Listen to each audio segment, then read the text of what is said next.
Oke Pak, ready Pak. Macam mana yang kita akan bincang? Macam mana kita akan bincang ni? Ini tentang apa itu Alkitab, Injil, dan Taurat Pak. Okey. Ya. Perbincangan ni agak besar juga. Iya. Jadi kita tak boleh nak habiskan keseluruhan. Betul. Jadi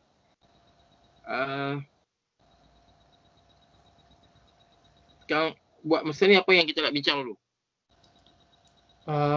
Artinya kita perlu memahami juga apa yang orang Muslim sendiri ya, yang itu apa itu orang Muslim sendiri itu gagal paham tentang apa itu Alkitab, Taurat dan Injil. Jadi kebanyakan orang Islam sendiri mengatakan bahwa Injil itu adalah Alkitab ini Pak, Alkitab yang ini kan Alkitab. Ya. Padahal Alkitab Injil yang dimaksudkan Injil dan Taurat itu bukanlah Alkitab Holy Bible ini, ya. Di sini kan ada Perjanjian Lama, ada Perjanjian Baru, yaitu ada juga Injil Matius, Markus, Lukas, dan Yohanes. Tetapi yang dimaksud dengan Injil itu adalah wahyu yang diwahyukan oleh Allah kepada Nabi Isa. Begitu juga Taurat itu yang diwahyukan Allah kepada Nabi Musa, tetapi bukan Bible ini. Bible ini adalah kumpulan kitab-kitab. Ini terlepas dari wahyu dari Nabi Musa dan Isa itu, walaupun ada kutipan-kutipan Taurat dan Injil di sini, tetapi ini bukanlah wahyu Tuhan itu sendiri. Jadi makanya banyak yang perlu kita sampaikan juga kepada umat Islam. Kebanyakan itu yang masih belum memahami. Kebanyakan mereka memahami bahwa Taurat dan Injil itu adalah ini yang diwahyukan Allah kepada Nabi Musa dan Isa, padahal bukanlah ini. Ini itu di luar dari kumpulan ini bukanlah Taurat dan Injil, tetapi ini adalah kumpulan kitab-kitab yang menurut orang Kristen itu dituliskan oleh 40 juru tulis. Ini bukanlah kumpulan dari wahyu yang diwahyukan oleh Allah kepada Nabi Musa dan Isa itu. Jadi orang Kristen juga mengakui bahwa ini adalah Alkitab ini ditulis oleh 40 juru tulis, tetapi bukanlah yang diwahyukan oleh Allah kepada Nabi Musa dan Isa itu. Walaupun memang orang Kristen juga mengakui bahwa ini adalah Taurat itu diwahyukan oleh Allah kepada Nabi Musa, yaitu 5 kitab ya, yaitu kitab Kejadian, Keluaran, Imamat, Bilangan, dan Ulangan, dan juga ada beberapa kitab lain di dalam Perjanjian Lama itu yang ditulis oleh para nabi ya, Ketubim dan Neviim. Begitu juga ada di dalam Perjanjian Baru sendiri, yaitu ada 4 Injil dan surat-surat Paulus ya, dan juga tulisan-tulisan para rasul di situ. Tetapi bukanlah Taurat dan Injil. Ini yang perlu kita pahami juga dan perlu kita sampaikan kepada saudara-saudara kita Muslim agar jangan sampai mereka itu memahami bahwa ini adalah Taurat dan Injil. Ya, itu bukanlah Taurat dan Injil. Jadi Taurat dan Injil itu adalah wahyu yang diwahyukan oleh Allah kepada Nabi Musa, ya, Nabi Musa dan Isa, tetapi bukanlah Perjanjian Lama dan Perjanjian Baru, bukan itu. Itu yang perlu kita sampaikan kepada saudara kita agar jangan sampai ketika misionaris datang ke rumah mereka itu mereka lalu disampaikan bahwa ini adalah Taurat dan Injil seperti yang diwahyukan oleh Allah kepada Nabi Musa dan Isa itu, agar mereka itu juga sadar agar jangan sampai mereka tertipu dengan para misionaris itu. Seperti itu Pak, mungkin Bapak bisa luruskan apa yang saya sampaikan Pak. Terima kasih. Benar Pak, benar sekali Pak. Saya dengar ada pesantren yang mana kononnya misionaris datang dan bawa Alkitab, dan ditulis dalam bahasa Arab, Alkitab bahasa Arab, dan kemudian terjadi salah faham bahawa ini adalah Taurat yang sebenar, Injil yang sebenar, kerana misionaris itu membawa kitab dalam bahasa Arab. Jadi betul apa yang Bapak cakap, umat perlu memahami apa itu Alkitab Bible. Sebenarnya bagaimana Alkitab Bible ni dikumpulkan dan bagaimana Alkitab ni sejarah penulisan dan pengumpulan Alkitab. Jadi umat kena faham. Sebenarnya wahyu kepada Nabi Isa AS dalam bahasa Aramaik. Tetapi Alkitab, Injil ditulis dalam Yunani. Jadi bagaimana daripada Aramaik bertukar menjadi Yunani? Bagaimana proses yang dilakukan? InsyaAllah kita cuba akan explain. Kita akan cuba jelaskan. Kemudian juga Alkitab Perjanjian Lama, kitab yang ditulis oleh Torah yang sepatutnya ditulis oleh Nabi Musa AS. Tetapi dikatakan dalam Torah ni sendiri diceritakan bagaimana Nabi Musa AS mati, meninggal, wafat dan semadikan di mana. Kononnya Nabi Musa yang tulis tentang kematian dan disemadikan di mana. Jadi ini kita petikaikan bagaimana seorang Nabi yang dah wafat menulis tentang kematiannya dan di mana dia disemadikan. Kemudian di dalam Torah itu sendiri Nabi Musa tidak menyatakan ganti diri pertama, aku dan sebagainya. Tetapi dia kata Musa berkata. Jadi kalau jika Nabi Musa yang menulis hal ini, tentu dia akan berkata aku berkata. Tetapi Musa berkata, maksud dia ada orang lain yang menulis, bukan Nabi Musa AS sendiri. Saya cuba bapak kat belakang sini. Saya ingat saya kena jelaskan juga asas penulisan Perjanjian Lama dalam bahasa Ibrani dan asas penulisan Perjanjian Baru dalam bahasa Yunani. Apa itu Ibrani, apa itu Yunani, perbezaan bahasanya. InsyaAllah kalau boleh saya cuba untuk tulis. Kemudian di dalam agama Kristian sendiri terdapat perbezaan kitab. Dikatakan gereja Katolik itu mempunyai 73 kitab. Dalam satu Bible ini. Okey. Dalam satu Bible ni, untuk Katolik, Bible-nya agak lebih tebal. Lebih tebal. Kerana mengandungi kitab-kitab apokrifa. Jadi Katolik mengandungi 73 kitab. Manakala Protestan, gereja Protestan mengandungi 66 kitab. Perbezaan lebih kurang 7 kitab. Jadi yang mana satu yang wahyu sebenar daripada Tuhan? Malah kalau kita tengok di gereja-gereja lain, mazhab lain, kita lihat untuk gereja Ethiopian Church mengandungi 81 kitab keseluruhan. Tambahan lagi daripada Katolik. Katolik 73. Ethiopian Church tambah lagi 4 kitab. Jadi yang mana sebenarnya wahyu dari Tuhan? Kalau kita tengok di sini, saya ada Katolik.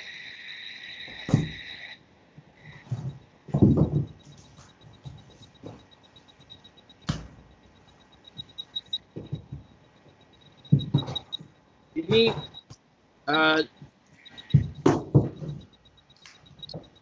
New American Bible dengan tambahan kitab. Ini Katolik ya. Seperti Katolik, bukunya tebal dibanding dengan Protestan. Katolik tebal. Jadi ini study Bible, bukan study Bible. So lebih tebal lah, Katoliknya lebih tebal. Kerana Katolik mempunyai 73 buku. Okey. Sedangkan Protestan hanya 66 buku. Jadi kita nak kepastian daripada orang Kristian. Yang mana satu yang wahyu? Adakah yang 73 kitab Katolik ataupun 66 kitab Protestan? Malah kalau tengok di mazhab Ethiopian Church mempunyai 81 kitab. Malah lebih banyak ya Pak ya? Ya, lebih banyak daripada Katolik sendiri. Jadi ini tidak berlaku dalam Islam. Alhamdulillah. Quran hanya Alhamdulillah. satu. Hanya Quran, kita hanya ada satu Quran. Ya. Jadi tidak berlaku seperti ini dalam agama Kristian, ya. Iya, Bagaimana betul. macam-macam buku, Jadi yang mana satu yang sebenarnya bila orang Kristian dia cakap Al-Quran mengatakan bahawa Al-Quran menyebut tentang Injil, Torah dan sebagainya. Jadi orang Kristian cakap itulah kitab kami lah. Jadi Al-Quran mengiktiraf, menerima kitab-kitab kami. Tetapi kita tanya pada orang Kristian, kitab yang mana? Katolik kan? 73 kitab, ataupun kitab Protestan 66 kitab, ataupun kitab Ethiopian Church, Gereja Ethiopia 81 kitab. Yang mana satu sebenarnya yang dimaksudkan? Dan orang Kristian biasanya tidak akan jawab. Dia akan segera dia tidak boleh jawab lah. Kerana dia sendiri confused. Kalau dia cakap, kalau dia Protestan atau evangelis, dia cakap 66 kitab. Dia takut sahabat-sahabat daripada Katolik marah. Kalau dia Katolik, dia cakap 73 kitab, dia takut sahabat-sahabat Kristian daripada Protestan marah. Kerana Protestan hanya ada 66 kitab. Ini yang berlaku di Kristian. Dan perkara ni saya selalu bila berdialog dengan orang Kristian, inilah problem dia. Bila dia cakap dia nak pelangkat orang Islam, dia kata tengok Al-Quran menyebut tentang Injil. Al-Quran menyebut tentang Taurat. Itu kitab kami. Al-Quran mengiktiraf kitab kami. Tetapi saya tanya yang mana satu? Bapa dari gereja mana? Kalau dia Protestan, bila saya tanya macam mana dengan Katolik, Katolik cakap kitab-kitab yang Apokrifa pun adalah wahyu. Jadi dia kat situ dia tak boleh nak menjawab. Kerana dia sendiri pun confused. Jadi sebenarnya kitab Alkitab ni, kalau kita pergi lebih dalam, lebih teliti, kita akan lihat peristiwa pengumpulannya lebih complicated, lebih rumit daripada apa yang kita tengok telah dibukukan sebegini. Orang Kristian tengok, satu cover yang cantik. Ini adalah Indonesian Literal Translation. Okay. Dan saya juga ada yang bahasa Melayu, bahasa Malaysia. Kat mana? Ini bahasa Melayu. Alkitab Berita Baik, Malaysia punya. Jadi ini Indonesian Literal Translation. Okay. Nampak seolah cantik, cantik. Tetapi sebenarnya di dalam ni macam-macam masalah, pengumpulan, kontradiksi ayat dan sebagainya. Jadi Bapak, amat malang Bapak kalau orang Islam terpengaruh dengan kitab-kitab yang saya tengok begini complicated, begini serabut lah. Dalam bahasa Melayu, Malaysia kita panggil, Bapak boleh faham serabut? Serabut, berkecamuk, kontradik, tidak selaras. Kalau orang Islam terpengaruh dengan Alkitab begini, amat malang sekali. Amat malang sekali. Kerana di sebalik cover yang cantik ni, berlaku macam-macam hal. Saya bagi contoh je ni Pak. Untuk gereja Katolik, ataupun saya mulakan dengan, sebenarnya macam Bapak cakap, di dalam cover ni terdapat dua bahagian. Satu perjanjian lama dan satu perjanjian baru. Perjanjian lama itu kononnya adalah Taurat. Taurat. Kononnya adalah Zabur. Kononnya Zabur yang dikenali sebagai Mazmur. Taurat, Mazmur, dan perjanjian baru itu adalah Injil. Kononnya Injil. Tapi macam Bapak cakap, saya bukan Taurat, bukan Zabur, bukan Injil. Telah berlaku banyak perubahan. Jadi, di sini telah dibahagikan. Ini adalah perjanjian lama dan ini adalah perjanjian baru. Perjanjian lama agak tebal, perjanjian baru nipis. Dan jika kita lihat perjanjian baru Katolik lebih tebal lah, kerana lebih banyak di perjanjian lama. Perjanjian lama. Perjanjian baru Katolik dan perjanjian baru Protestan sama jumlah kitab 27, sama. Ya. Tetapi apa yang kita perlu faham ialah perjanjian lama berlaku 300 tahun atau 200 tahun sebelum Masihi di dalam beberapa bentuk. Pertama di dalam Septuaginta, ditulis dalam Greek Yunani. Itu perjanjian lama, tetapi oleh kerana orang Israel telah dikeluarkan daripada Palestin, mereka telah bertebaran. Lama kelamaan mereka tidak faham lagi bahasa Ibrani. Dan Alkitab mereka terpaksa diterjemah kerana mereka lebih fasih dalam bahasa Ibrani, dalam bahasa Yunani. Alkitab mereka dalam bahasa Ibrani terpaksa diterjemah ke dalam bahasa Yunani yang dikenali sebagai, yang dipanggil sebagai Septuaginta. Itu berlaku lebih kurang 200 tahun sebelum Masihi. Jadi Alkitab sekarang ni, Alkitab yang lama ada dalam bentuk perjanjian dalam bentuk bahasa Yunani. Dan pada tahun 1947 ditemui di Laut Mati, Dead Sea Scroll di Laut Mati ataupun Qumran, itu tulisan-tulisan perjanjian lama juga yang ditulis dalam bahasa Ibrani. Bahasa Ibrani.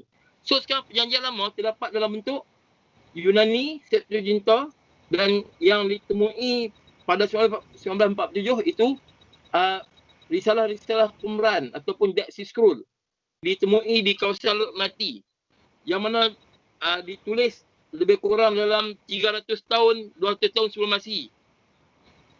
Lebih kurang Septuaginta. Jadi sekarang ni perjanjian lama terdapat dalam bahasa Yunani dan juga bahasa Ibrani.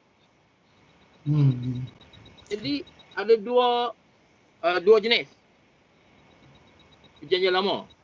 Gereja Katolik, Gereja Ortodok, mereka merujuk perjanjian lama dalam bahasa Yunani. Dan gereja orang Yahudi sendiri dan Protestan, gereja Protestan, mereka merujuk perjanjian lama dalam bahasa Ibrani, tetapi bukan yang Dead Sea Scroll, tetapi yang ditulis oleh Ben Asher pada disusun oleh Ben Asher pada kurun ke-11 Masihi. Oleh Masoret, oleh orang-orang Masoret yang mana mereka telah meletak tanda vowel point, dipanggil untuk pembacaan. Jadi itu berlaku pada kurun ke-11 Masihi. Ben Asher telah tulis.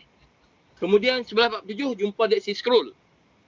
Dan pada masa itu, ini agak complicated lah. Saya pun cuba nak, macam mana saya nak jelaskan. Pada masa itu, Septuaginta telah ada dalam bahasa Yunani. Sekarang ni perjanjian lama berbagai-bagai version. Ada daripada Ben Asher iaitu Masoretic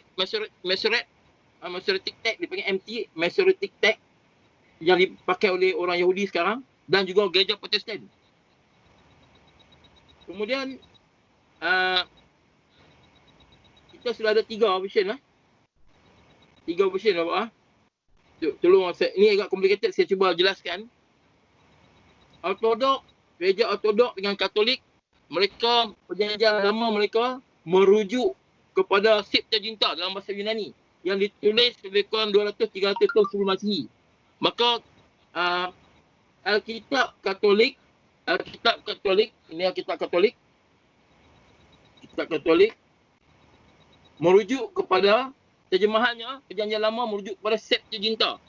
Juga gereja Katolik Ortodok juga merujuk kepada Septuaginta.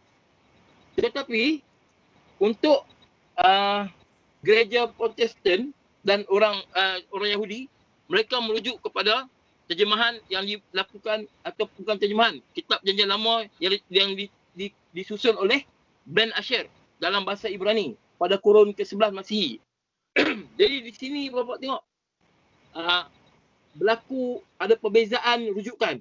Sedangkan Masyarakat teks yang ditulis oleh disusun oleh Ben Ashir ada perbezaan dengan Septu Jinta sendiri.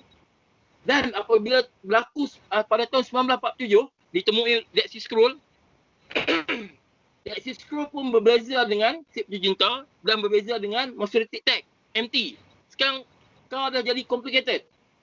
Lagi lama kitab-kitab ditemui, lagi banyak berlaku pertentangan ayat.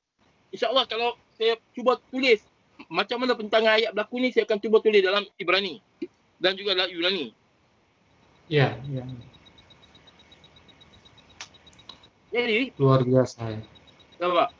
Walaupun Alkitab disusun cantik dalam satu buku, kita tengok, orang Islam, orang Kristian selalu bawa ke gereja memegang Alkitab. Tetapi sebenarnya dalam Alkitab yang dipegang tu, berlaku berbagai-bagai kontradiksi dan juga pencanggahan ayat yang orang Kristian sendiri rasa ini suci, tetapi dia tak tahu apa yang berlaku dalam. Septuaginta bertentangan dengan Masoretic Text dalam beberapa tempat. Septuaginta Masoretic Text bertentangan dengan Dead Sea Scroll dalam beberapa tempat. Ini yang berlaku. Dan yang mana satu wahyu daripada Tuhan. Mereka bawa Bible, pegang Bible dengan penuh keimanan pergi ke gereja. Tanpa dia orang tahu dalam cover yang cantik ini berlaku sebenarnya berlaku tambahan-tambahan oleh tangan-tangan manusia. Juga berlaku masukkan tulisan-tulisan yang bukan daripada Tuhan, tetapi tulisan pada penulis, juga tulisan tentang perkara-perkara yang didengar dalam masyarakat, hearsay, ataupun istilah Quran dipanggil sebagai asatirul awwalin, kisah-kisah orang awal, kisah yang tidak tahu kebenarannya, kan? Juga dimasukkan dalam Alkitab. Jadi apabila kitab yang berbeza ni dikumpulkan sekali, Septuaginta, Masoretic Text, Dead Sea Scroll, maka berlakulah pencanggahan ayat antara satu sama lain.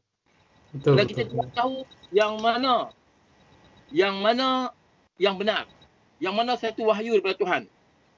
Itu kita tidak dapat pastikan. Dan lebih malang lagi, Pak, Perjanjian Baru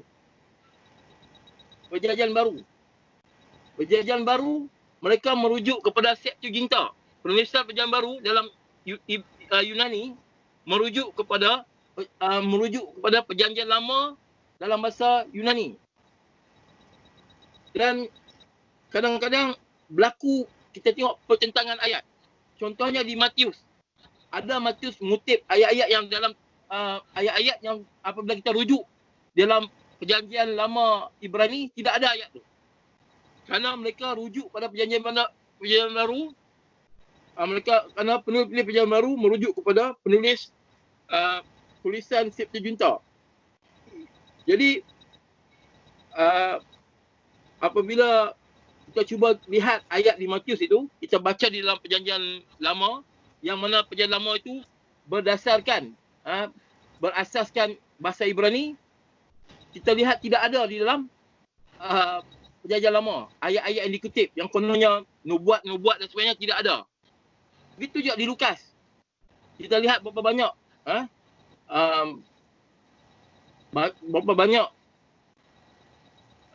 ayat-ayat yang kita tidak dapat temui di dalam Perjanjian Lama yang kononnya nubuat tetapi tidak diceritakan kerana itu dikutip daripada boleh jadi Septuaginta ataupun kita tak tahu dari Alkitab mana yang beredar dan dikutip.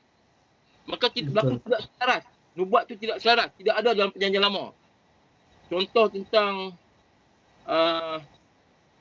nubuat, kali tengok Ustaz Moko Ginta pernah tawarkan mobilnya jika siapa yang dapat berikan nubuat sekian-sekian dalam Alkitab ni di mana di Perjanjian Lama, maka tidak akan ditemui. Padahal penulis Perjanjian Baru mengatakan tertulis di Perjanjian Lama, tetapi tidak ditemui kerana dia penulis Perjanjian Baru telah mengutip, kita tak tahu daripada kitab mana di Perjanjian Lama kerana terlalu banyak kitab.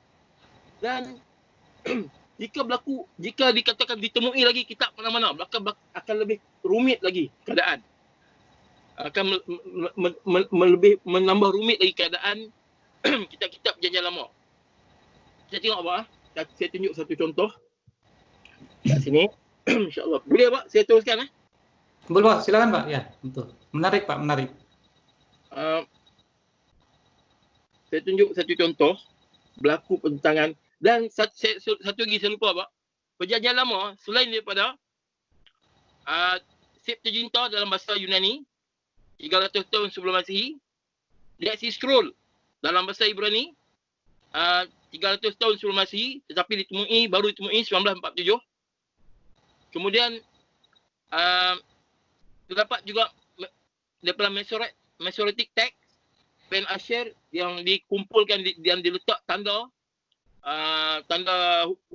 huruf, tanda vokal pada kurun ke-11 Masihi. Kemudian terdapat lagi satu kitab, iaitu Samaritan Torah. Samaritan Torah. Dikatakan Taurat yang diimani oleh kaum Samaritan. Macam mana dalam Yohanes 4. Yohanes 4 berlaku dialog antara Yesus dengan seorang perempuan Samaritan. Ya, di situ jelas terdapat perbezaan tentang gunung mana yang dimaksudkan. Kaum Samaritan mengatakan bahawa mereka beribadat di atas gunung Gerizim. Tetapi kaum Yahudi gunung Moriah. Kalau tak silap saya lah. Jadi di situ perjanjian baru Yohanes 4 jelas menunjukkan ada perbezaan kefahaman di antara Samaritan Text perjanjian lama yang mengandungi hanya 5 kitab Torah Musa, dan ditulis dalam Paleo Ibrani, iaitu kitab yang lebih lama lagi pada bahasa Ibrani yang sekarang. Tulisannya lebih lama lagi. Dan dikatakan Samaritan Torah ni ada yang lebih dekat dengan Dead Sea Scroll. Lebih dekat lagi daripada yang ditulis oleh Ben Asher ataupun Masoretic Text pada kurun ke-11. Jadi sekarang sudah nampak perbezaan teks untuk Torah sendiri. Dan semua tidak sama. InsyaAllah saya cuba untuk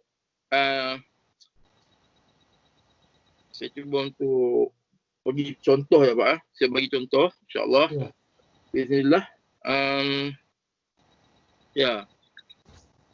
Kita lihat di ulangan ayat 32, pasal 32 ayat 8.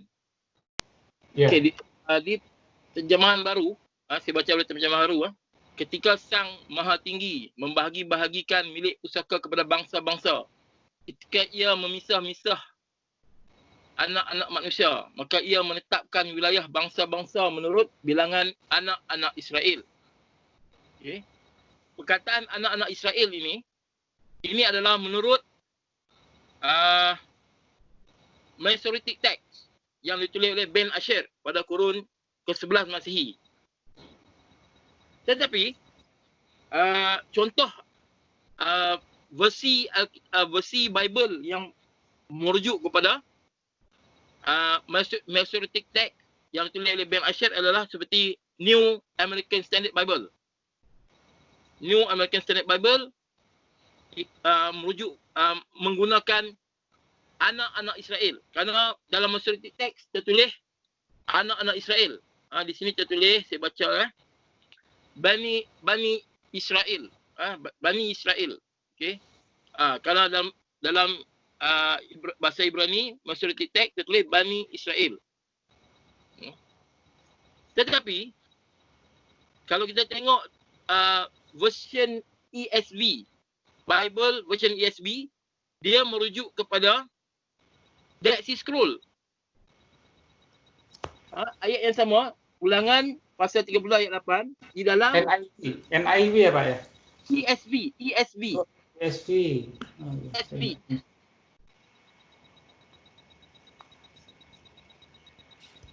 ESV ya. Ya, ESV. ESV. ESV di sini, anak-anak Israel telah bertukar jadi the son of God, anak Tuhan, anak-anak Tuhan. Daripada anak-anak Israel, iaitu merujuk kepada Masoretic text, sekarang telah bertukar menjadi anak-anak Tuhan kerana merujuk kepada Dead Sea Scroll, Risalah Qumran yang ditemui pada 1947 dan ditulis lebih awal daripada Masoretic text sendiri, iaitu 300 tahun atau 200 tahun sebelum Masihi. Tetapi bacaannya lain. Anak-anak Tuhan kah atau anak-anak Israel, anak Bani Israel. Dan lebih malang juga, dalam Septuaginta terdapat lagi lain bacaan. Dalam Septuaginta, iaitu rujukan Katolik. Saya cuba buka sini, Pak. Saya cuba buka di Deuteronomy versi Katolik.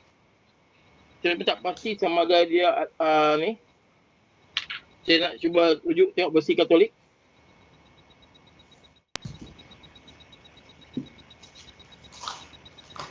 Dalam versi Katolik apa?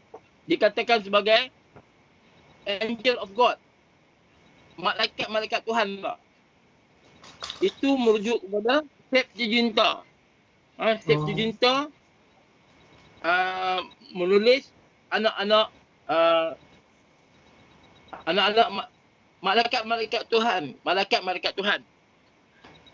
Untuk Jauh sekali ya. Masoretic text, anak-anak Israel. Tapi untuk Dead Sea Scroll sebagai anak-anak Tuhan, yang terlalu jauh sangat. Kalau boleh Bapak, kalau boleh saya tulis. Saya tak pasti dia nampak ke tak? Iya Pak, ya. Saya cuba tulis ya. Perbezaan teks ya. Ni nampak tak? Kenapa Pak? Nampak. Ya. Ya, ini Masoretic text ditulis oleh Ben Asher Ya. Bani Israel. Ini Masoretic text. MT, Masoretic text. Kurun ke-11 Masihi. 11 CE. Tetapi Dead Sea Scroll terdapat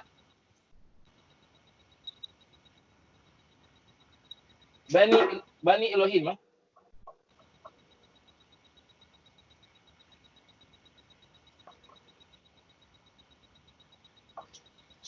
Ini Dead Sea Scroll ataupun Qumran. Kurun ketiga sebelum Masihi. Dan di dalam Septuaginta tertulis sebagai Angelon Seu. Dalam bahasa Ibrani, bahasa Yunani ya.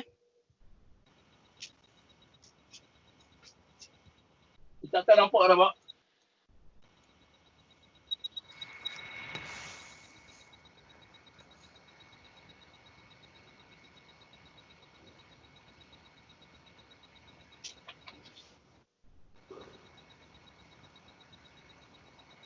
Angelon Seu.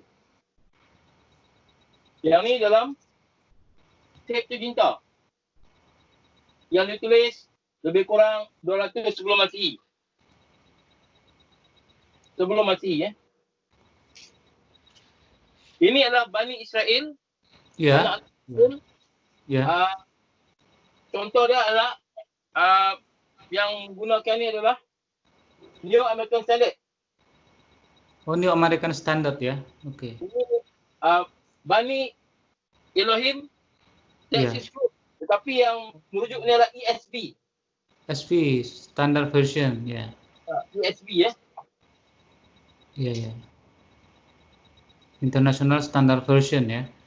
Kalau kita rujuk ESV, dia akan menggunakan sebagai saya terjemahlah. Iya. Terjemah. Okay. Bani Elohim itu ya Pak? Bani Israel lah. Bani Israel yang atas ya. Bani Israel ya. Anak Israel ya. Iya. Elohim, anak-anak Tuhan. Iya.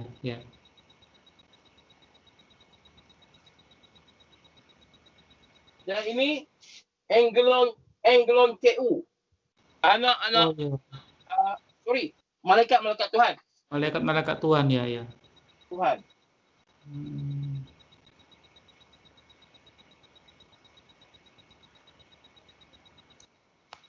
Ya, ini di mana? Di Ulangan 32 ayat 8. Tak pasti jelas ke, Pak? Cukup jelas, Pak. Cuman agak jauh Pak, tapi bisa dibaca, Pak. Kalau bahasa Ibraninya bisa dibaca, tapi kalau bahasa Yunaninya nggak bisa dibaca, Pak. Mungkin bisa agak didekatin, Pak. Boleh. Oh ya, ini cukup jelas sekali ya. Bene yang atas, Pak. Oh ya, betul. Bene ya. Jadi Yeah. kita nak tanya pada orang Kristian, yang mana satu yang benar? Ya. Kan? Yang mana satu yang benar? Ya. Antara ini, takkan Allah ataupun Tuhan mewahyukan berbeza-beza. Ini sebagai contohnya berlaku tangan manusia telah mengubah kitab. Walaupun kononnya ya. Ya, walaupun, betul sekali ya. Walaupun kononnya di 2 Timotius 3 pasal 3 ayat 16 hingga 17, di 2 Petrus pasal 1 ayat 20 hingga 21 mengatakan bahawa ini wahyu Tuhan. Dalam Greek Theopneustos, Theopneustos, maksudnya hembusan Tuhan atau wahyu Tuhan. Tetapi yang mana satu yang wahyu Tuhan? Betul. Maksudnya berlaku, kena faham, tangan manusia telah merubah Alkitab. Tak mungkin diwahyukan 3 perkara yang berbeza. Ketika ditemui Dead Sea Scroll mengatakan itu adalah Bani Elohim. Ketika ditemui dilihat di Masyarakat teks dikatakan Bani Israel. Dan dilihat dirujuk di Septuaginta dikatakan sebagai Angelon CU. Dan anak-anak malaikat-malaikat Tuhan.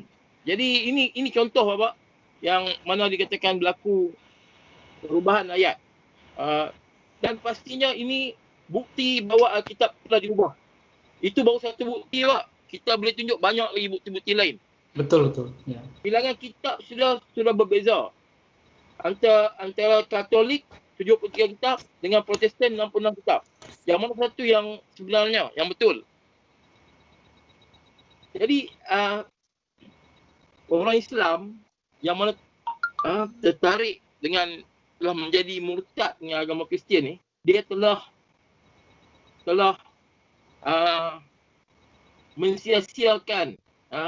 mensia-siakan hidup dia dengan berpegang pada satu benda yang walaupun nampak cantik, orang Kristian pegang masuk gereja, tetapi di dalam ni berlaku bagai-bagai pertentangan.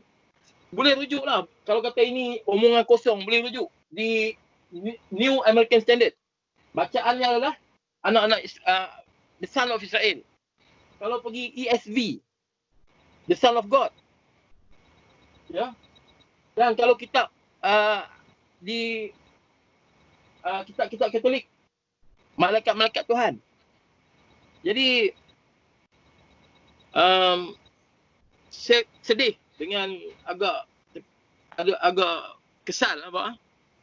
Macam Saifuddin Ibrahim yang telah murtad masuk Kristian, berpegang pada kitab ni, kononnya kitab suci.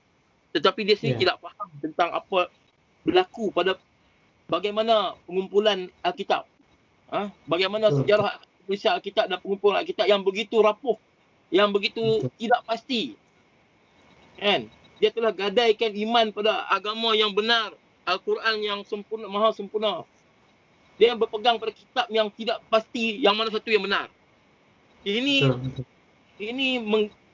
mempertaruhkan kehidupan selepas mati yang selama-lamanya. Na'udzubillah. Ini perlu dicermati, perlu dilihat balik. Sekiranya siapa-siapa yang antara yang menonton video ni orang yang telah keluar dari Islam, tolong lihat balik. Dan ada antara orang Kristian yang kata, kami beriman dengan Yesus, bukan dengan Alkitab. Kami beriman dengan Yesus. Kami tak beriman macam Al-Quran, Alkitab ni. Jadi Adakah kamu berguru direct dengan Yesus secara tak? Kamu berpegang pada kitab juga. Sebab tu kamu mempelajari siapa itu ajaran Yesus daripada Alkitab. Alkitab yang banyak kontradiksi ni. Itu satu perlu yang fikir yang mendalam. Kami tidak beriman dengan kami beriman dengan Yesus bukan dengan Alkitab. Yalah. Kamu bukan hidup di zaman Yesus, kamu hidup di zaman sekarang. Kan? Kamu kena belajar daripada perjanjian baru tentang Yesus. Juga apa? Baru ni saya ada lihat dialog yang baik, dialog yang baik di antara pendeta Firman Legowo dengan Ustaz Peta Buyung. Dalam dialog ni, dialog harmonis, dialog yang baik, dialog yang berlaku dengan baik. Dua-duanya begitu bermartabat, dialog. Tetapi masih saya lihat kononnya bapa pendeta Firman Legowo berkata bahawa dia pernah berdiskusi dengan orang Yahudi yang tinggal di Jakarta. Satu kelompok Yahudi di Jakarta, dan mereka telah sepakat untuk menggunakan Masoretic Text MT yang ditulis oleh Ben Asher pada kurun ke-11 Masihi. Disusun bahasa Ibrani tadi ya Pak ya? Bahasa Ibrani tadi.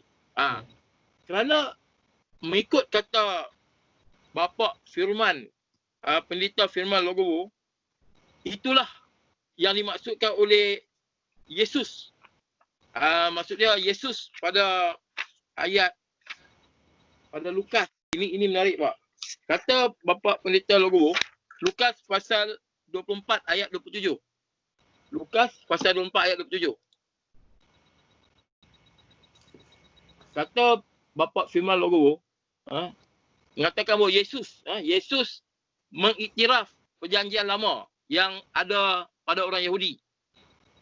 Kerana tertulis di Lukas pasal 24 ayat 27, lalu ia menjelaskan kepada mereka apa yang tertulis tentang dia di dalam seluruh kitab suci, mulai dari kitab Musa, dan segala kitab nabi-nabi.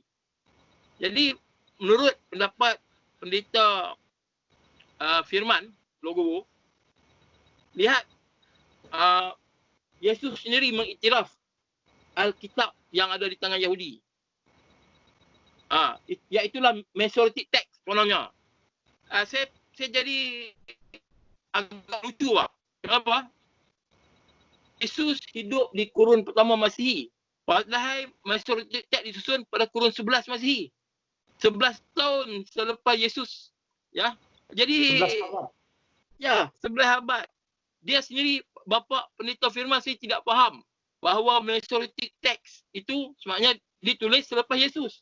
Tetapi dia cakap Yesus menerangkan Masoretic Text kepada, maksudnya Masoretic Text itulah yang diiktiraf Yesus. Padahal Ben Asher menulis pada kurun ke-11, 1100 tahun atau lebih tepat 1008 Masihi dia menulis kitab tu. Jadi pendeta sendiri pun tidak faham kitab. Kononnya dia beriman, inilah wahyu Tuhan yang Yesus telah iktiraf perjanjian lama. Perjanjian lama ni, kitab perjanjian lama ni diiktiraf oleh Yesus. Yesus yang iktiraf. Tetapi jadi kita nak tahu apa yang Lukas jelaskan ini. Kitab daripada kitab Musa dan segala kitab nabi-nabi ni, supaya versi mana? Dead Sea Scroll, Septuaginta, dan tentu bukan Masoretic Text. Jika Dead Sea Scroll atau Risalah Lot Mati tidak sama dengan Septuaginta, dan jika Yesus menerangkan tentang Septuaginta tidak sama dengan Risalah Lot Mati. Tetapi itulah orang Kristian begitu beriman, inilah wahyu Tuhan, dan dia mau mengajak orang Islam kepada kitab ini yang sebenarnya terlalu Allahu Akbar, terlalu berkeceramak Pak, terlalu kontradiksi, terlalu banyak tanda tanya. dan sehingga sekarang tidak dapat dirungkaikan oleh pakar-pakar kitab sendiri. Jadi saya ingat itu dulu masukan daripada saya, Pak. InsyaAllah. Ya, terima kasih Pak. Ya, sungguh sangat menarik ya apa yang Bapak sampaikan ini, dan saya juga dapat ilmu baru nih tentang, apalagi ada tambahan lagi kitab dari berapa kitab ya? Berarti tambahan ada beberapa kitab di dalam kitab Perjanjian Lama versi orang Ethiopia ya Pak ya? Ethiopia pun Ya. ada lagi satu kitab. Ada lagi. Ya. Saya juga ingin juga menambahkan ya Pak ya, tadi itu ada selain tadi di dalam kitab Protestan itu ada 66 kitab, sedangkan di dalam kitab Katolik itu ada 73 kitab, yaitu tambahan kitab di dalam Perjanjian Lama, yaitu kitab Tobit, Yudit, Sirach, Baruk, Makabe 1, Makabe 2, dan Kebijaksanaan Salomo. Selain itu ada lagi tambahan beberapa pasal dan ayat di dalam kitab Daniel dan juga kitab Esther, Pak. Selain itu ada tambahan lagi. Jadi ada beberapa pasal dan ayat yang dibuang di dalam kitab Perjanjian Lama versi Protestan itu. Mereka buang beberapa ayat yang terdapat di dalam kitab Katolik yang memang masih ada di dalam kitab mereka, yaitu kitab Daniel dan kitab Esther. Tapi pada kitab Protestan itu ada hilang beberapa pasal dan ayat, tetapi di dalam kitab Katolik ini ada lebih lengkap lagi tambahan kitab Esther dan kitab Daniel, selain dari beberapa 7 kitab yang mereka buang itu tadi. Nah, selain itu saya ingin sampaikan lagi Pak, bahwa di dalam kitab Perjanjian Baru lagi sendiri pada tahun 1952 ya, pada tahun 1952 itu mereka orang-orang Kristen Protestan itu menerbitkan sebuah Alkitab yang diberi nama RSV, Revised Standard Version. Ya, Revised Standard Version. Ya. RSV. Oh, Bapak lebih lengkap lagi ya. Ya, alhamdulillah. Ya. Mereka menerbitkan sebuah buku Revised Standard Version tahun 1952 dan kemudian pada tahun 1971 mereka menerbitkan lagi sebuah Alkitab dengan nama yang sama, yaitu RSV. Sedangkan di dalam kitab RSV tahun 1971 itu mereka merujuk pada naskah Alkitab yang paling tua, yaitu sekitar kurun keempat, abad keempat, abad kelima, dan abad keenam Masehi ya Pak, sekitar 400 tahun, 500 tahun, dan 600 tahun setelah Yesus. Itu rujukan di dalam RSV tahun 1971 ini. Sedangkan di dalam RSV tahun 1952 ini, sebelum itu merujuk lagi pada naskah yang paling kuno lagi, yaitu RSV yang paling kuno lagi, RSV tahun 1952 ini, di mana mereka membuang ayat yang terdapat di dalam Injil Lukas pasal ke-24 ayat ke-51 dan di dalam Injil Markus pasal ke-16 ayat ke-19 tentang kenaikan Yesus ke langit. Itu orang-orang Kristen membuang ayat itu, yang kata mereka ayat itu tidak terdapat di dalam naskah yang paling kuno. Nah, kemudian mereka membuang lagi ayat di dalam 1 Yohanes pasal 5 ayat 7 sampai 8, sebab ada 3 yang memberi kesaksian di bumi atau di surga, yaitu Bapa, Firman, dan Roh Kudus, dan ketiganya adalah satu. Mereka membuang juga itu. Yang kata mereka itu tidak terdapat di dalam naskah yang paling kuno. Ya. Kemudian mereka lagi membuang lagi ayat di dalam Injil Yohanes pasal 3 ayat 16, yaitu yang bunyinya karena begitu besar kasih Allah terhadap dunia ini, lalu mereka mengutus satu-satunya anak yang tunggal supaya orang yang percaya beroleh hidup yang kekal. Itu mereka membuang ayat itu Pak di dalam Injil RSV tahun 1952. Mereka membuang itu. Ya, jadi RSV tahun 1952 ini tidak terdapat ayat yang diyakini Protestan itu di dalam kitab versi King James, itu tidak terdapat itu. Yang Alkitab itu RSV tahun 1952 itu yang banyak sekali ayat yang dibuang itu disusun oleh 32 orang sarjana Kristen dalam bidang teologi dan didukung oleh 52 aliran Kristen yang berbeda, di mana mereka sangat jujur sekali. Mereka membuang ayat yang kononnya tidak terdapat di dalam naskah yang paling kuno, yang di bawah kurun keempat dan kurun ke pokoknya kurun ke lebih dekat lah di dalam lebih dekat sekali, pokoknya lebih dekat di dalam masa Yesus, di mana semakin dekat dengan penulisnya itu, maka itu semakin otentik. Jika saja orang Kristen bisa menemukan naskah yang lebih dekat yang ditulis oleh murid-murid Yesus atau ditulis oleh Yesus sendiri, maka kita sama orang-orang Kristen pasti tidak akan ada masalah. Kita pasti sepakat jika mereka bisa menunjukkan naskah yang mungkin ditulis oleh Yesus sendiri. Kita tidak akan berselisih dengan mereka. Nah, tetapi anehnya, yang seperti yang saya jelaskan tadi, RSW tahun 1952 itu mereka membuang ayat tentang Trinitas Suci, tetapi pada tahun 1971 mereka kembali memasukkan lagi ayat-ayat tentang kenaikan Yesus ke langit itu. Ya, lengkap sekali, alhamdulillah. Mereka memasukkan lagi yang ayat yang sebelumnya itu dibuang, mereka masukkan lagi di sini. Tahun 1971 itu mereka memasukkan lagi ayat yang pada tahun 1952 itu mereka buang. Karena apa? Karena pendeta itu, para evangelis itu menyadari bahwa ketika mereka berkhotbah di altar itu, mereka menyadari bahwa konsep kenaikan Yesus ke langit itu adalah merupakan suatu konsep yang sangat penting sekali untuk dakwah mereka. Maka mereka memasukkan lagi kembali ayat-ayat itu.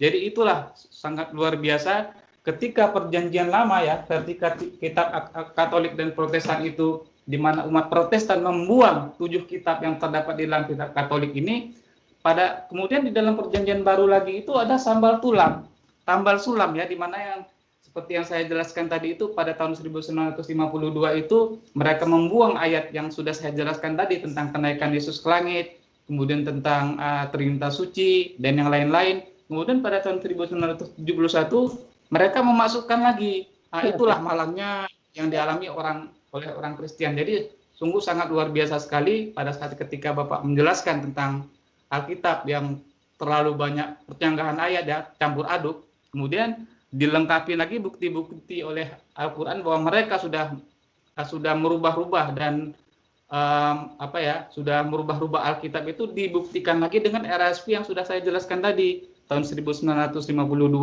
dan 1971 itu, di mana sebelumnya mereka membuang ayat-ayat itu, pada tahun 1971 mereka memasukkannya kembali. Mereka memasukkan ayat-ayat itu kembali, Pak. Ya, terima kasih, mungkin itu saja yang bisa saya tambahkan, Pak. Terima kasih. Menarik sekali, Pak. Kebetulannya saya pun ada kitab dua sekali. Alhamdulillah. RSV 1952 dan ini yang agak terkini, yang mana dalam ini dikeluarkan dan dimasukkan balik dalam ni. Ya, alhamdulillah. Ini New Revised Standard Version, ini Revised Standard Version yang lama. Revised Standard Version, New Revised Standard Version. Alhamdulillah. Okay, saya nak kongsi sedikit tentang kisah penulisan macam Bapak cakap tadi, Revised Standard Version ni. Mereka adalah lebih kurang 32 pakar-pakar Alkitab daripada dominasi yang berbeza, gereja-gereja yang berbeza. Masuk Protestan, Katolik, dan diketuai oleh seorang pakar Alkitab yang bernama Bruce Metzger. Metzger ni adalah guru kepada Bud Ehrman di Princeton University. Guru kepada Bud Ehrman. Dialah yang bertanggungjawab sebagai editor kepada RSV 1952. Dan apa yang berlaku ialah apabila RSV yang pertama ni keluar, Revised Standard Version pertama keluar, menjadi kemarahan kepada orang Kristian kerana banyak ayat-ayat tentang akidah Kristian dikeluarkan. Seperti Yohanes 1 pasal 5 ayat 7 dikeluarkan. Itulah ayat yang paling jelas menggambarkan tentang Trinity, Tritunggal. Juga dikeluarkan tentang macam Bapak cakap naikkan Yesus ke syurga.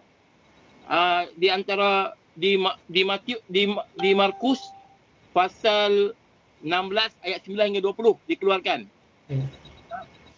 Kemudian dikeluarkan tentang kisah perempuan berzina di Yohanes pasal 7 ayat 53 hingga pasal 8 ayat 11 dikeluarkan.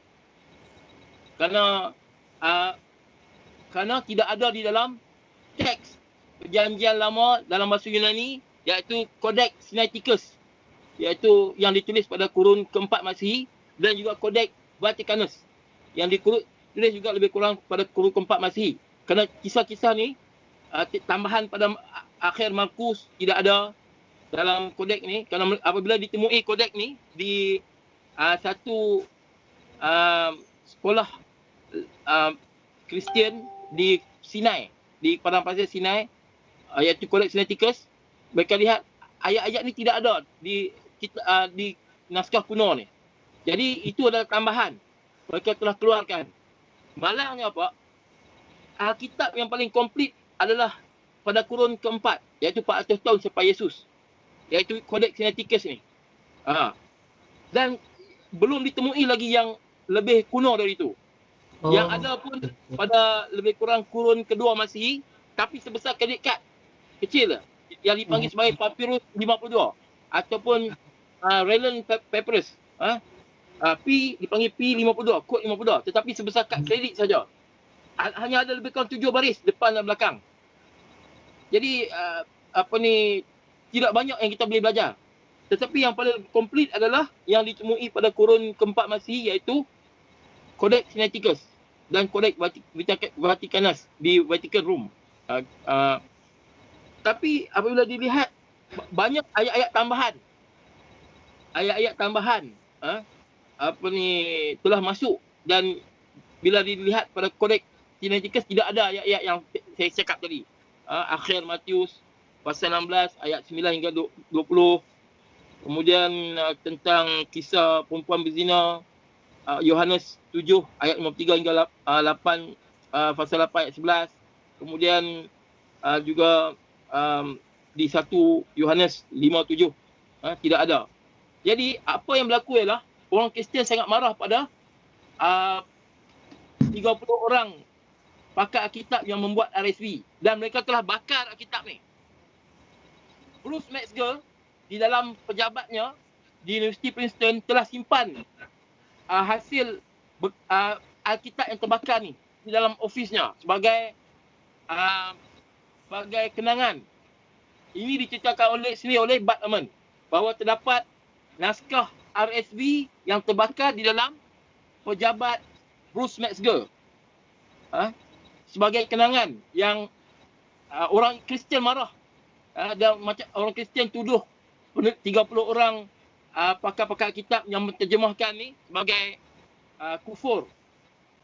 Dan pada 19 selepas tu dimasukkan balik ayat-ayat yang telah dikeluarkan. Ya. Macam mana dia orang main dengan perkataan kalam-kalam Allah, kalam Tuhan. Keluar masuk sesuka hati mereka dengan perbincangan pakar-pakar Alkitab. Pada 325 Masihi mereka berbincang untuk mencipta Yesus sebagai Tuhan. Pada 381 Masihi mereka berbincang sekali lagi untuk masukkan Roh Kudus sebagai Tuhan. Dan pada tahun 1952 mereka berbincang untuk keluarkan ayat-ayat tertentu daripada Alkitab. Dan pada 1971 mereka bincang untuk masukkan balik. Jadi ini permainan apa yang orang Kristian main sekarang. Ini dipanggil hide and seek. Sembunyi dan cari. Buang masuk. Pada kalam Tuhan, dan orang Kristian memegang Bible pergi ke gereja dengan penuh keimanan tanpa mereka pasti apa berlaku dalam. Jadi itulah bapa yang lebih kita kesalkan bapa ialah orang Islam yang telah mengikut ajaran Alkitab tanpa faham apa itu Alkitab. Ya, tanpa faham apa itu Alkitab. Jadi ini yang kita sangat kesalkan bapa. Saya nak jelaskan sikit lagi Pak. Alkitab sekarang ni, Alkitab manuskrip kuno Alkitab dalam bahasa Yunani sekarang telah ditemui lebih kurang 5,800 lebih manuskrip kitab dalam bahasa Yunani. Alkitab Perjanjian Baru dalam bahasa Yunani lebih kurang 5,800 lebih sekarang ni ditemui. Tidak ada satu pun dalam 5,800 ni yang sama. Semuanya berbeza antara sama lain. Walaupun daripada kitab Lukas, tetapi bila diambil daripada manuskrip lain, kitab Lukas yang sama, tetap ada perbezaan. Dikatakan terdapat 400,000 perbezaan dalam Alkitab. Perjanjian lama dalam bahasa Yunani. Lebih banyak daripada perkataan Alkitab sendiri. 400,000 lebih. Dan di antara perbezaan-perbezaan ni, terdapat juga perbezaan yang amat-amat menjolok. Amat-amat menjolok. Perbezaan yang amat ketara. Dan perbezaan ni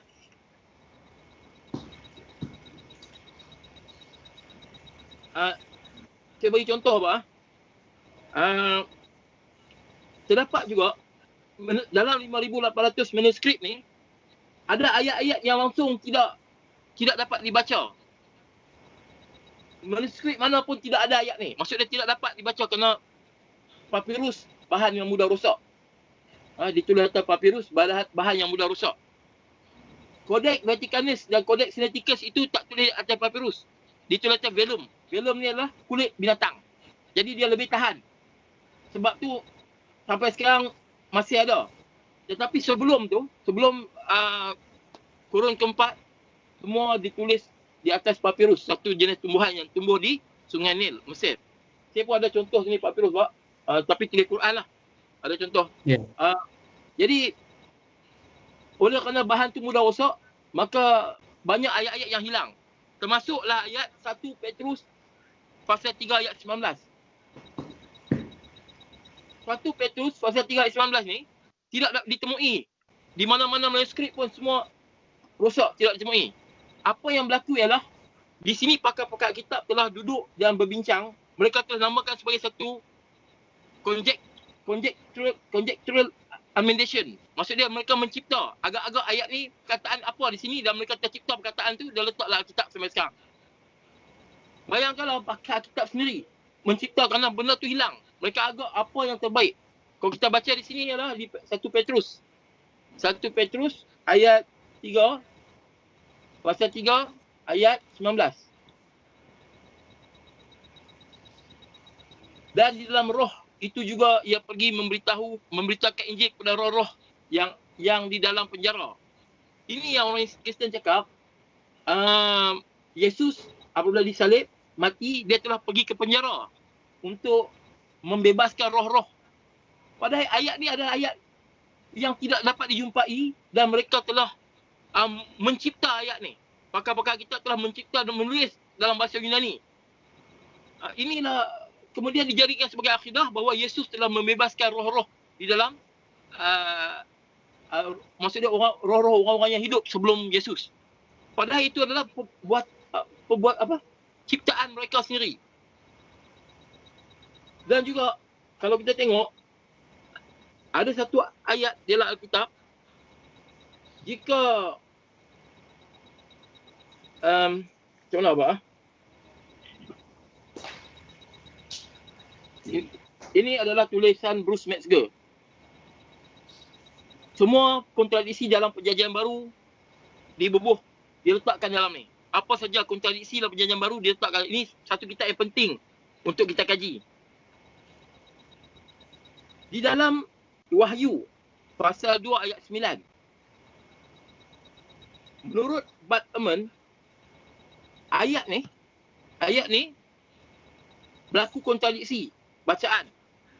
Sama ada itu Charity TU ataupun Grace of God ataupun Grace of God. Tak, saya buka dulu. Ayat Wahyu. Ibrani. Perjanjian Baru Ibrani pasal 2 ayat 9. Tetapi dia yang untuk waktu yang singkat dibuat sedikit lebih rendah daripada malaikat-malaikat, iaitu Yesus. Kita lihat yang oleh kerana penderitaan maut dimahkotai dengan kemuliaan dan hormat, supaya oleh kasih karunia Allah ia mengalami maut bagi semua manusia. Kasih karunia Allah ni dalam Yunani dia Charity TU. Maksudnya kasih karunia Tuhan Allah. Charity TU. Tetapi apabila kita tengok ada naskah-naskah lain yang lebih kuno membaca sebagai Charis TU. Ataupun bacaan yang lain. Maksudnya Charis TU ni maksud dia bukan kasih karunia, tetapi boleh diterjemah sebagai tanpa Tuhan. Tanpa Tuhan boleh terjemah sebagai selain daripada Tuhan. Maksudnya tidak ada kasih karunia. Padahal kasih karunia hanya ada atau grace atau kasih karunia ni hanya ada dalam Ibrani pasal 2 ayat 9 saja, bahawa Yesus mati itu untuk sebagai kasih karunia Tuhan. Tetapi ada bacaan yang Hebrew yang lebih lama lagi. Dia bukan kasih karunia, tapi seolah dia mati tanpa Tuhan. Kerana dia gunakan perkataan Yunani choristeu. Jadi satu perkataan boleh mengubah keseluruhan Alkitab. Sama ada Yesus mati dengan kasih karunia ataupun Yesus mati tanpa Tuhan. Sama ada dibaca charititeu. Bacaannya dekat, Pak. Boleh Pak. Pak. Ya, Pak. Boleh Pak, agak boleh pas Pak. Sama ada bacaannya charititeu ataupun choristeu. Charititeu ni adalah kasih karunia Tuhan. Choristeu ni tanpa Tuhan. Jika Yesus mati tanpa Tuhan, maksudnya orang Kristian tidak dapat kasih karunia Tuhan. Dan kita sampai sekarang belum dipastikan yang mana bacaan yang benar di antara perbezaan kedua-dua ni. Jika choristeu tanpa Tuhan ini benar, maka Yesus mati tanpa Tuhan. Dan orang Kristian tidak akan dapat keselamatan. Jadi itu perbezaan yang amat menjolok, Pak. Perbezaan yang amat menjolok. Yang mana orang Kristian telah apa istilahnya yang sesuai, telah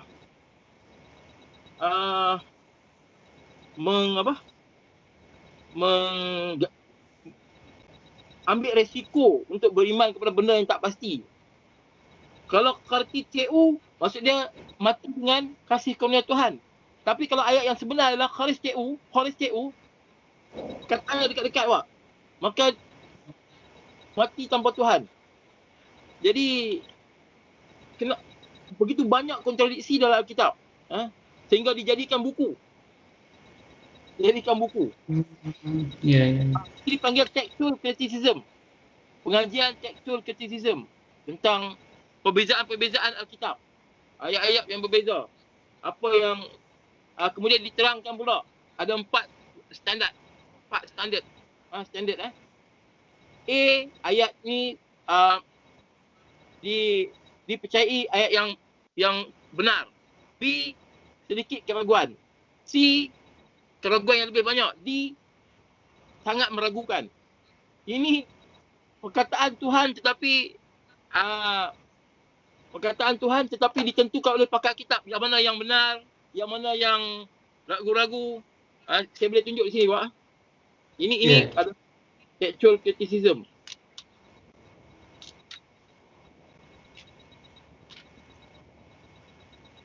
Saya tak pasti nampak ke tak, tapi memang ada ditulis situ B, ABC ya. Ya.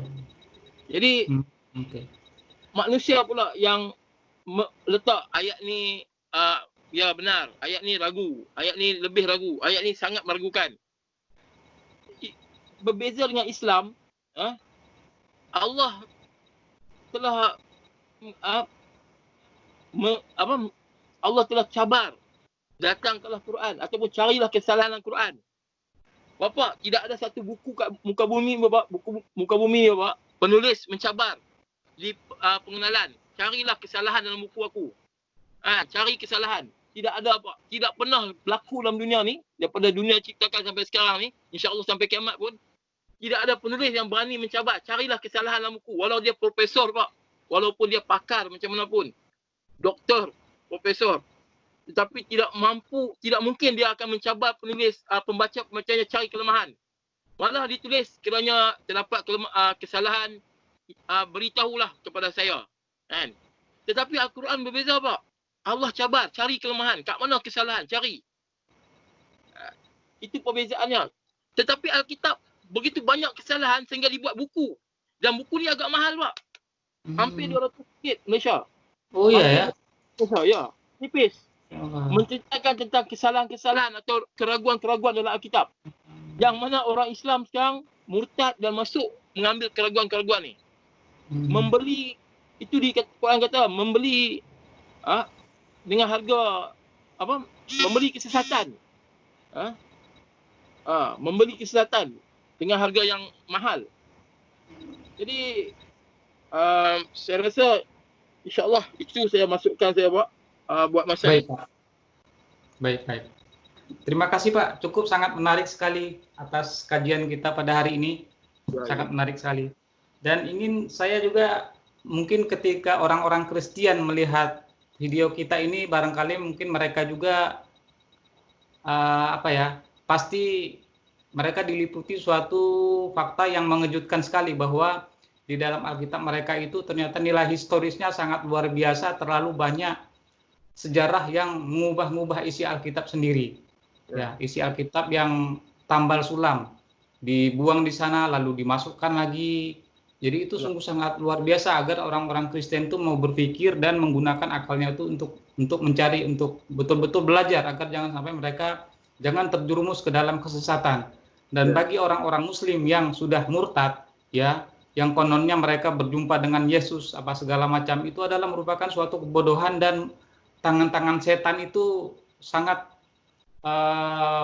punya andil dan peran yang sangat luar biasa sekali untuk menyesatkan umat. Dan agar kawan-kawan kita, ya, teman-teman kita yang Muslim, yang murtad itu, ya, agar jangan sampai mereka itu terus terjerumus ke dalam kesesatannya, terus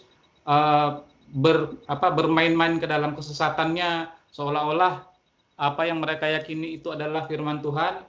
Dan semoga mereka itu setelah melihat video kita ini, agar mereka untuk mau berpikir lagi dan mau mengkaji bahwa apa yang disampaikan oleh Al-Quran ini, ya, bahwa mereka itu sudah mengalami perubahan-perubahan, itu adalah sudah sangat sesuai sekali dengan apa yang dalam video ini kita kaji. Dan apa yang Alkitab ini sudah mengalami perubahan, itu sudah sangat terbukti sekali dengan apa yang Al-Quran katakan di dalam surat Al-Baqarah, surat kedua ayat ke-79 itu. Di sana dikatakan, celakalah orang-orang yang menulis Alkitab dengan tangan mereka sendiri, dan mereka mengatakan ini datangnya dari Allah, supaya mereka memperoleh keuntungan yang sedikit dengan perbuatan itu. Di mana seperti kita ketahui bahwa RSV tahun 1952 itu mereka memperoleh laba bersih senilai 15 juta dolar. Itu adalah laba bersih yang mereka hasilkan ketika mereka memperoleh keuntungan dari hasil penjualan RSV tahun 1952, yang mereka membuang ayat-ayat yang merupakan Trinitas suci, kemudian kenaikan Yesus ke langit, dan banyak lagi ayat di dalam akhir Injil Markus itu, dan ayat-ayat lain itu yang memang tidak terdapat di dalam teks kunonya, yang memang mereka buang. Dan mereka sangat jujur sekali, kita apresiasi terhadap mereka itu. Tetapi apa yang Al-Quran katakan itu adalah merupakan suatu kebenaran, bahwa memang Alkitab mereka itu sudah sangat mengalami interpolasi dan korupsi, ya, sudah mengalami tambal sulam dan perubahan-perubahan yang sudah sangat terbukti apa yang dikatakan Al-Quran itu adalah benar.